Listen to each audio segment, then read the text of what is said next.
O profeta das multidões, o enigma dos milagres de Frei Damião. Se Padre Cícero foi o santo do início do século XX, o sertão não ficou órfão.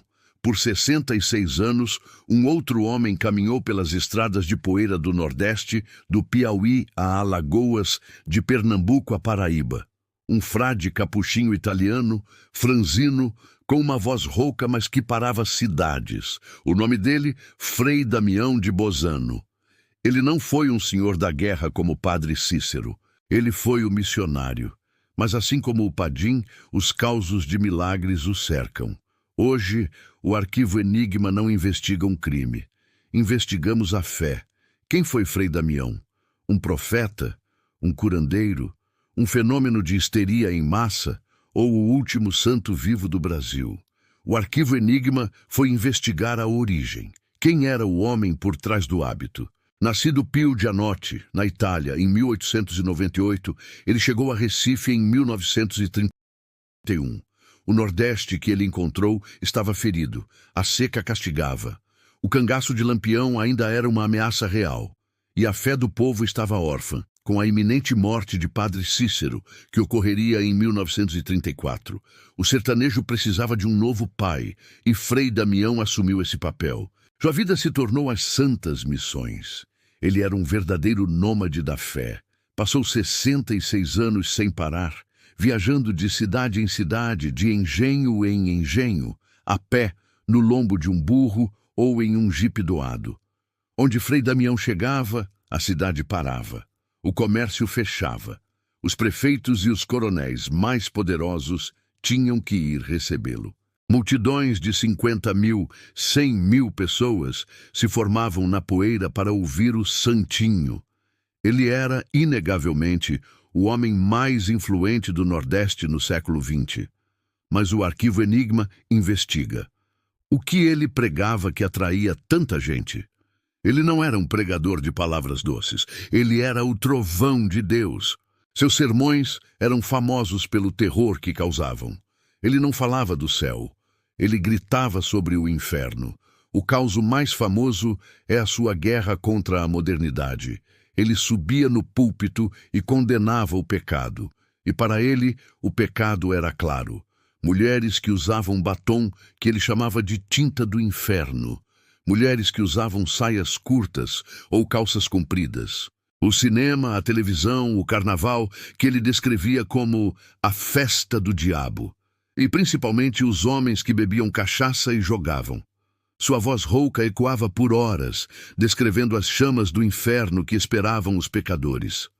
O povo não apenas o ouvia, o temia, mas o povo não vinha só pelo medo do inferno, vinha pelo milagre. E aqui, o Arquivo Enigma entra no território do inexplicável. Os relatos de cura são idênticos, repetidos em dezenas de cidades por onde ele passou. Causos de cegos que voltavam a enxergar após sua bênção. Paralíticos que largavam as muletas e andavam. Mudos que, de repente, voltavam a falar. Os médicos da época, quando questionados, muitas vezes não conseguiam explicar o que acontecia. Seu poder de cura mais famoso era ligado à água. O causo diz que a água benta de Frei Damião era mais poderosa que qualquer remédio. Em suas missões, ele benzia fontes, poços ou simplesmente a água que o povo trazia em garrafas, latas e potes. As pessoas guardavam essa água por anos. Uma gota, diziam, era capaz de curar uma febre, fechar uma ferida, salvar um animal doente. Era a água milagrosa do Frei. Mas havia outro enigma, o dom da confissão. O causo diz que Frei Damião tinha uma capacidade quase telepática.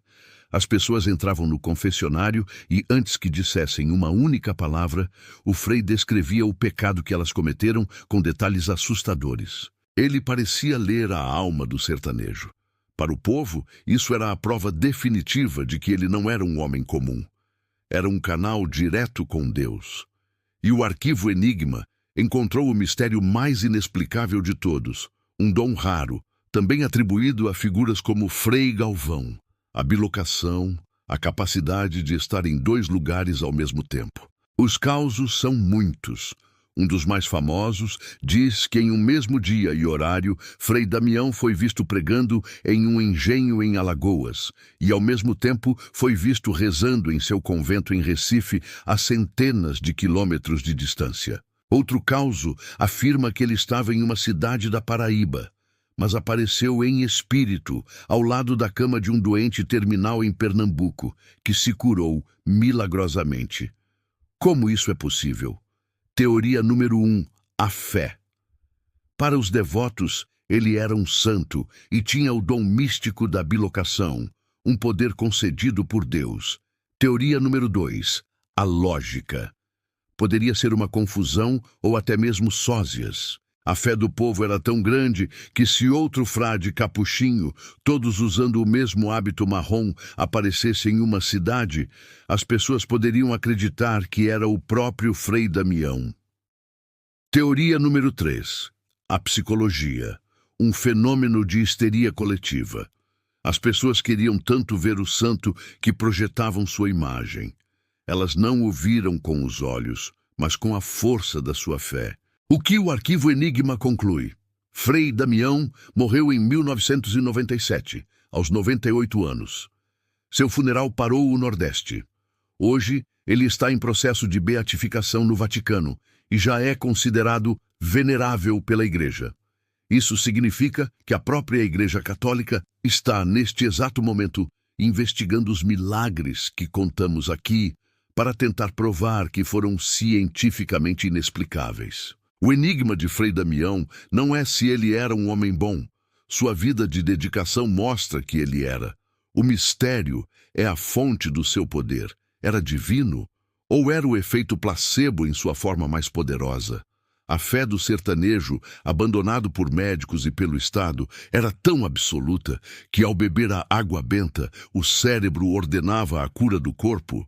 O causo da confissão era a leitura fria de um homem experiente e observador, ou era de fato telepatia? Para os milhões que o seguiram, não há dúvida. Ele era o santo do Nordeste. O arquivo de Frei Damião permanece em processo de canonização, um mistério que a ciência chama de psicologia e a fé chama de milagre. Obrigado por assistir ao Arquivo Enigma. Da próxima vez, saímos da fé e vamos para a guerra. Investigamos um crime de guerra nazista que aconteceu na costa do Nordeste, o massacre do Baipendi. Não perca!